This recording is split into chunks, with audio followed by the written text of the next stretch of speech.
Damn it. ఏంటిటా కుండబద్దలు కొడతా అట్ట.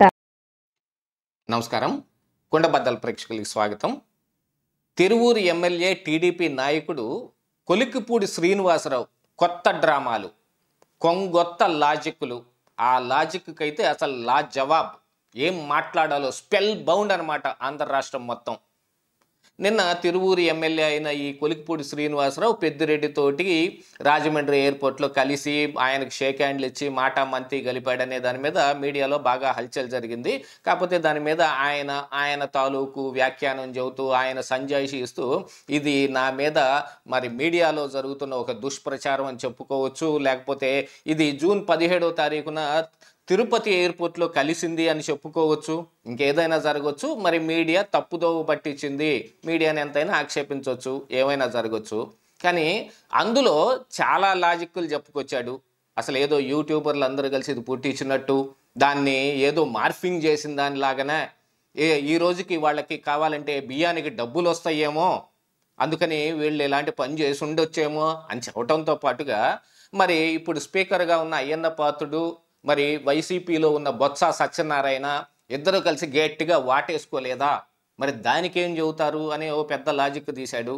సరే చూద్దాం, కొలిక్కిపూడి శ్రీనివాసరావు ఎప్పుడు కలిశాడు, అది నిజంగా ఏం జరిగింది, దాని మీద వివరణ ఏముంది, మొత్తంగా ఆయన లాజిక్లో ఎలాగ మ్యాజిక్ మిస్ అయ్యాడో ఈ వీడియోలో నేను పూర్తిగా వివరించే ప్రయత్నం చేస్తాను. వీడియో నచ్చితే కనుక ఖచ్చితంగా లైక్ చేయండి, ఇంకా 10 మందికి షేర్ చేయండి. అలాగనే మన కుండబద్దల ఛానల్ని ఇంకా చాలామంది సబ్స్క్రైబ్ చేసుకోకుండానే చూస్తూ ఉన్నారు కాబట్టి నా మనవి ఏమిటంటే మీరు సబ్స్క్రైబ్ చేసుకుంటే నోటిఫికేషన్ల ద్వారా నా వీడియోలు మీ దాకా త్వరగా చేరతాయి. So please subscribe our Kundabaddala channel. ఇక కొలిక్కిపూడి శ్రీనివాసరావు విషయానికి వస్తే ఎంత లాజిక్లెస్ ఈ మనిషి ఎలాగ ఎమ్మెల్యే అయ్యాడో అది ఇక భగవంతుడికే ఎరుక. దీనికంటే ముందుగా ఆయన మీడియాలో మాట్లాడినప్పుడు కానీ, లేకపోతే అమరావతి ఉద్యమాన్ని తన భుజస్కంధాల మీద మోసానని చెప్పుకుంటున్నప్పుడు కానీ, మరి ఇప్పుడు TV5 లేకపోతే ABN ఈయనకు బాగా ఎక్కువ పెద్దపీట వేసినప్పుడు, ఇక తరువాత జరిగిన అంశాల్లో మరి టీడీపీ పార్టీ కూడా తిరువూరు ఎమ్మెల్యే టికెట్ ఇచ్చింది. అక్కడి నుంచి వివాదాలకి పొట్టయిపోయాడు, కేంద్రీకృతం అయిపోయాడు తిరువూరులో. అసలు టీడీపీ నాయకులు అందరూ కలిసి ఈయన మీద అధిష్టానానికి 2 సార్లు కంప్లైంట్ ఇచ్చేదాకా తీసుకొచ్చాడు. నిన్నగాక మొన్ననే పోలీస్ స్టేషన్కి వెళ్ళి పోలీసుల మీద కూడా అసలు గంజాయి SIA డైరెక్ట్గా అమ్ముతున్నాడు అన్నట్టుగా మాట్లాడిన మాటలు కూడా మరి మీడియా ముఖంగానే రికార్డ్ అయ్యాయి. సరే, జూన్ 17వ తారీఖున ఈయన పెద్దిరెడ్డిని కలిశాడు అని అనుకుంటే అక్కడ కరచాలనం చేయటం, ఆయనతోటి మాట్లాడుకుంటూ బయటకు రావటం, ఏం సార్ నమస్తే సార్ బాగున్నారా సార్ అని మాత్రమే నేను అడిగాను, దానికి ఇంత పెద్ద పంచాయతీ చేస్తున్నారే అన్నట్టుగా మాట్లాడుతుంటే అసలు కలవాల్సిన అవసరం ఏమొచ్చిందండి? పోనీ రాజమండ్రి ఎయిర్పోర్టులో మిథున్ రెడ్డి అరెస్ట్ అయిన తర్వాత కాదు కలిసింది, ముందే జూన్ 17వ తారీఖునే అనుకుంటే మరి జూన్ 17వ తారీఖు తర్వాతనే ఈ లిక్కర్ కేసులో మిథున్ రెడ్డి అరెస్ట్ అవుతాడని ఏమన్నా ఆ తర్వాతనే జరిగిందా ఆ వ్యవహారం మొత్తం? ముందు నుంచే ఇందులో ముఖ్య పాత్రదారుడు మిథున్ రెడ్డి అని చెబుతున్నారు. దాంతోపాటుగా అసలు లిక్కర్ స్కాము చానాళ్ళ బట్టి నలుగుతానే ఉంది. దాని మీద కూడా ఈయన చాలాసార్లు మాట్లాడే ఉండే అవకాశం కూడా చాలా ఉంది. అలాంటిది పెద్దిరెడ్డి వ్యవహారం కానీ, ఇంకా అటవీ భూములు ఆక్రమించిన దాని మీద కానీ బోల్డ్ అన్ని స్కాములు వైఎస్ఆర్ కాంగ్రెస్ పార్టీ నాయకుల దగ్గర నుంచి బయటపడిపోతూ ఉంటే ఇప్పుడు ఆ నాయకులతోటి ఈయన hi hello how are you అని మాట్లాడుకునేంత ఎందుకు వచ్చింది ఈయనకి? ఇక దాంతోపాటు అయ్యన్న పాత్రుడు బొత్స సత్యనారాయణ ఇద్దరు కౌగిలించుకోలేదా? అంటే అయ్యన్న పాత్రుడు తప్పు చేసేసినట్టేనా? అంటే ఆయనకున్న నిబద్ధత కానీ మీకున్న నిబద్ధత కానీ ఏమిటనేది ప్రజలందరికీ తెలియదా? చంద్రబాబు నాయుడుతో సహా తెలుగుదేశం పార్టీలో ట్రావెల్ అవుకుంటూ వచ్చాడు. ఒక్కసారి కూడా పార్టీ మారిన పాపాన పోలేదు, అధిష్టానం చెప్పిన మాట జవదాటిన పాపాన పోలేదు. అందులో ఉన్న పెద్ద పెద్ద నాయకులందరితోటి సమాలోచనలు చేసిన వ్యక్తి మరి అయ్యన్న పాత్రుడు. ఆయనకి మీకు పోలికేం లేదు, నక్కకి నాగలోకానికి ఉన్నంత పోలికే, అంత దూరం ఉంది మీ ఇద్దరి మధ్య. మీరు 2014-19 మధ్య ఎక్కడున్నారండి? ఇదే జగన్మోహన్ రెడ్డి దగ్గర, ఇదే పెద్దిరెడ్డి దగ్గర, ఇదే సాక్షి టీవీలో. అసలు పింక్ డైమండ్ మీద సాక్షిలో జరిగిన డిబేట్లో అసలు పింక్ డైమండ్ చంద్రబాబు నాయుడు దగ్గరే ఉందని మాట్లాడిన వ్యక్తి కొలిక్కిపూడి శ్రీనివాసరావు. ఆ తరువాత ఆయన కాలం కర్మం కలిసి రాకనో, లేకపోతే జగన్మోహన్ రెడ్డి వీళ్ళందరినీ ఎవరిని కలవకుండా దూరం పెడితేనో వీళ్ళందరూ స్తబ్దుగా ఉండి అమరావతి 3 రాజధానులు అంశాన్ని ఒకదాన్ని ఆయన తెరపైకి తీసుకురాగానే గట్టిగా పచ్చ కండవ కట్టుకొని బయలుదేరారు. ఇక ఈయన టైం బాగుంది అనుకోవాలో మరేమనుకోవాలో, మరి ఎవరికి రాని ఎమ్మెల్యే సీట్ ఈయనకు వచ్చింది. వచ్చిన తర్వాత కూడా ఈయన ఏం చేశాడు? తిరువూరులో ఏం జరిగింది? ఆ టీడీపీ నాయకులందరితోటి ఈయనకు అసలు పొసుగుతోందా?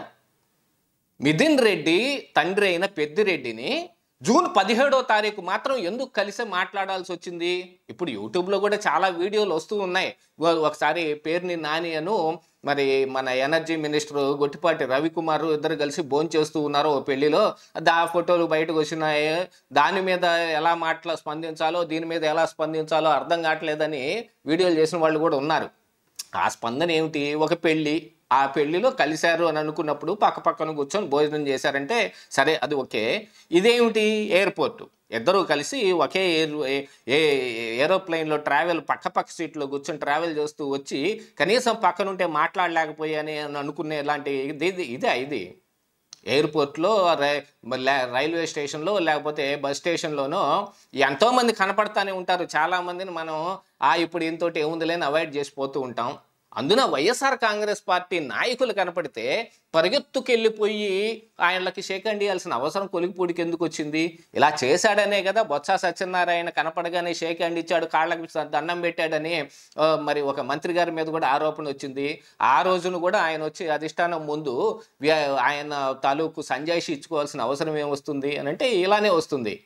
అసలు ఇంకా నయ్యం, చంద్రబాబు నాయుడు జగన్మోహన్ రెడ్డి షేక్ హ్యాండ్లు ఇచ్చుకున్నారు కదా అని చంద్రబాబు నాయుడు తోటి కొలికిపూడి పోల్చుకోలేదు. అంతకన్నా సంతోషించాలి.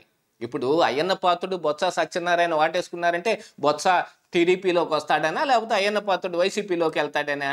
లేదు జగన్మోహన్ రెడ్డి చంద్రబాబు నాయుడు షేక్ హ్యాండ్ ఇచ్చుకున్నారంటే ఇద్దరు కలిసి కుట్రలు చేసి ఇలాంటి కుంభకోణాలు మొత్తం చేసి చెరుసగం పంచుకుంటారని ఏం కాదు కదా. ఎక్కడ పాటించాల్సింది అక్కడ పాటించాలి. పిడిక్కి బియ్యానికి ఒకే మంత్రం ఉండదు. మరి ఈ విజ్ఞాని అయిన కొలికిపూడికి తెలియదు ఆ మాట. దీంతో పాటుగా ఈయన ఎన్నో రకాలుగా ఈ అమరావతి ప్రాంతంలో కావచ్చు, లేకపోతే తిరువూరులో ఎమ్మెల్యేగా కంటెస్ట్ చేస్తున్నప్పుడు కూడా కావచ్చు, అనేక రకాలుగా ఆర్జించాడనే పుకార్లు కూడా ఈయన మీద ఉన్నాయి. ఈయన చాలామంది దగ్గర భర్తకు తెలియకుండా భార్య దగ్గర, భార్య దగ్గర తెలియకుండా భర్త దగ్గర అమరావతిలో మీకు సపోర్ట్ నేను చేస్తున్నాను కదా, నా కాలు చెడిపోయిందని డబ్బులు తీసుకున్నాడనే కొన్ని అపవాదులు కూడా వచ్చాయి ఈయన మీద. మా దాకా కూడా చాలా వచ్చినాయి. కానీ ఆ రోజున ఒక మహోద్యమం లాగా అమరావతిని కాపాడుకునే ఒక దాని మీద ఇలాంటివన్నీ ఈ పిట్ట కథలు మొత్తాన్ని సైడ్కి దోసేసి మెయిన్ ఆ యజ్ఞం మీదనే కాన్సన్ట్రేషన్ చేశారు. ఆ యజ్ఞంలో మరి సమిధలకు మేము అందిస్తున్నామని పేరు చెప్తే యువతల పక్కన సంపాదించుకుంటూ ఉంటే ఇటుగా ఆధారాలు ఏమిటి అని అంటే ఎవరు చెప్పలేకపోవచ్చు. కానీ పుకార్లు అయితే బోల్డ్ అన్నీ ఉన్నాయిగా. ఊరకరావు ఏ పుకార్లైనా అని చెప్పినట్టు ఈయన మీద ఎందుకు వస్తాయి? ఈయనే తిరువూరులో ఎందుకు ఇలా అవుతాడు? ఈయనకు పెద్దిరెడ్డికి షేక్ హ్యాండ్ ఇస్తూ ఎందుకు ఫోటోలకు దొరికిపోతాడు? ఇలాంటివన్నీ జరుగుతుంటేనే దాంతోపాటుగా ఇక ఎవరి బియ్యానికి వస్తాయి, ఎవరి కూరలకు వస్తాయి అని అంటే TV5లోను ABNలోను మాట్లాడి ఈయన ఎంత బియ్యం సంపాదించాడు, ఇవన్నీ కూరలకు కొనుక్కున్నాడు.